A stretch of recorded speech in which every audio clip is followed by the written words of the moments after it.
افغانستان خپله پنځمه لوبه هم وبایلله خو تر تیرو یې ښه لوبه وکړه. سلام او مینه ګرانو دوستانو، وخت مو بخیر. د ویډیو د مخه زموږ چینل در سره سبسکرایب کړئ. د کرکټ د نړیوال جام په روانو سیالیو کې افغانستان خپله پنځمه لوبه پر کوربه انګلینډ وبایلله. د سې شنبې د ورځې د 13 جون لوبه د مانچسټر د اولډ فورډ په میدان کې وشوه. انګلینډ د پچې له ګټلو وروسته د منډو پریکړه وکړه او په 50 سرونو کې افغانستان ته د 390 منډو لوړ هدف وټاکه. شپږ لوبغاړي وسوځېدل.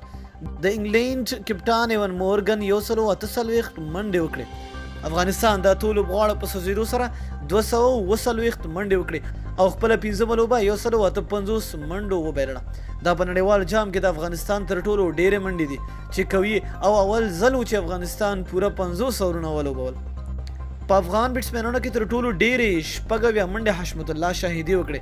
رحمت شاه 40 او اصغر افغان 40 منډې وکړې. نن ګلبدین نایب د افغانستان لپاره اوپننګ وکړ او په 30 منډو وسوځېده.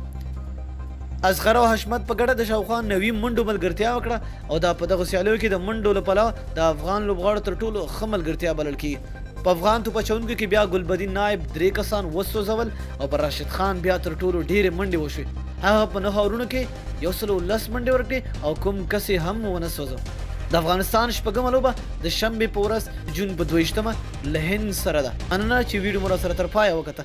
د لا نورو ښکلو معلوماتو لپاره زموږ چینل در سره خامخا سبسکرایب کړئ. تر بلې ویډیو د لوی الله په امان.